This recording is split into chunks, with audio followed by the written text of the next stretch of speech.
पुत्रदा एकादशी की हार्दिक शुभकामनाएं। खुश रहिए, प्रसन्न रहिए और स्वस्थ रहिए।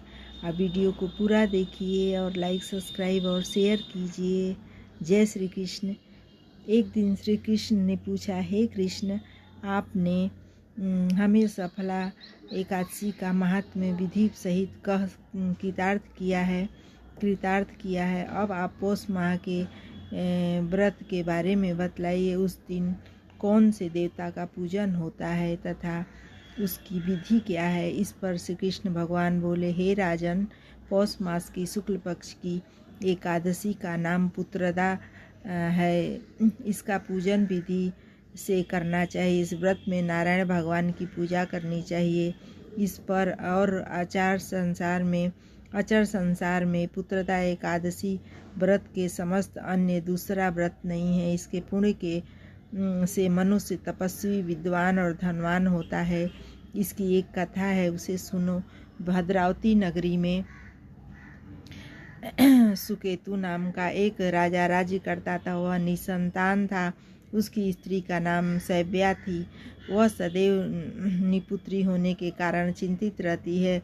उस पुत्रहीन राजा के पितर रो रो कर पिंड लेते थे। इसके बाद हमें कौन पिंड देगा। इधर राजा को भी बंधु बांधव, मंत्री, मित्र, राज्य, हाथी, घोड़ा आदि से भी संतोष नहीं होता था। उसका एकमात्र कारण पुत्रहीन होना था। वह विचार करता था कि मेरे मरने पर मुझे कौन पिंड दान देगा। पुत्र बिना पितरों का और देवताओं से उत्तीर्ण नहीं हो सकते। जिस घर में पुत्र न हो वहाँ सदैव अंधेरा ही रहता है। इस तरह राजा रात दिन इसी चिंता में लगा रहता था। एक दिन राजा ने अपना शरीर त्याग देने की सोची, परंतु विचार करने लगा, आत्मघात करना महापाप है। राजा इस तरह मन में विचार करके एक दिन छिपकर वन को चला गया। राजा घोड़े पर सवार होकर वन पक्षियों और वृक्षों को देखने लगा।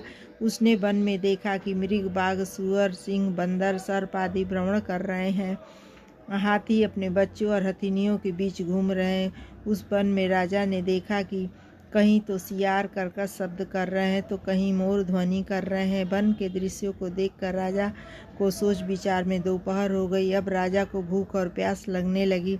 वह सोचने लगा कि मैंने अनेकों यज्ञ किए और ब्राह्मणों को मधुर भोजन कराया, परंतु फिर भी मुझे यह दुख क्यों मिला है। राजा प्यास के कारण बहुत बेचैन होने लगा और पानी की तलाश में आगे बढ़ा। कुछ ही आगे जाने पर उसे एक सरोवर मिला। उस सरोवर में कमल खिल रहे थे। उस सरोवर में सारस, हंस, मगरमच्छ आदि जल क्रीड़ा कर रहे थे। उस सरोवर के चारों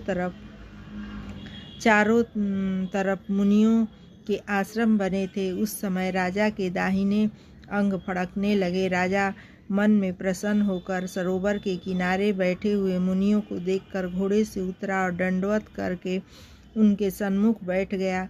राजा को देखकर मुनीश्वर बोले, हे राजा, हम तुमसे अत्यंत प्रसन्न हैं।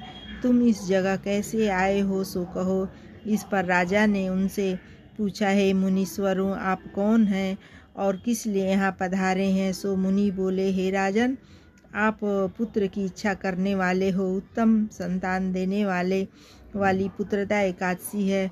हम लोग विश्वदेव हैं और इस सरोवर पर स्नान करने आए हैं। इस पर राजा बोला, हे मुनीश्वर, मेरे भी कोई पुत्र नहीं। यदि आप मुझ पर प्रसन्न हो तो एक पुत्र का वरदान दीजिए। मुनि बोले, हे राजन, आज पुत्रदा एकादशी है, इसका व्रत करे। भगवान की कृपा से आपके अवश्य ही पुत्र होगा। मुनि के वचनों के अनुसार राजा ने उस दिन पारायण किया और मुनियों को प्रणाम करके अपने महल को वापस आया। रात्रि में रानी ने गर्भ को धारण किया और 9 माह के पश्चात उसके उत्तम पुत्र रत्न पैदा हुआ। वह राजकुमार बड़ा होने लगा। अत्यंत वीर और धनवान, यशस्वी और प्रजापालक हुआ। श्री कृष्ण भगवान बोले, राजन, पुत्र की प्राप्ति के लिए पुत्रदा एकादशी का व्रत करना चाहिए। चक्रधारी का पूजा करना चाहिए। जो मनुष्य इस का महात्म्य श्रवण और पठन करते हैं उनको स्वर्ग मिलता है। जय हो श्री कृष्ण। पुत्रदा एकादशी की हार्दिक शुभकामनाएं आप सभी को। जय श्री कृष्ण। राधे राधे। वीडियो को लाइक और सब्सक्राइब और शेयर कीजिए। श्री कृष्ण गोविंद हरे मुरारे नाथ नारायण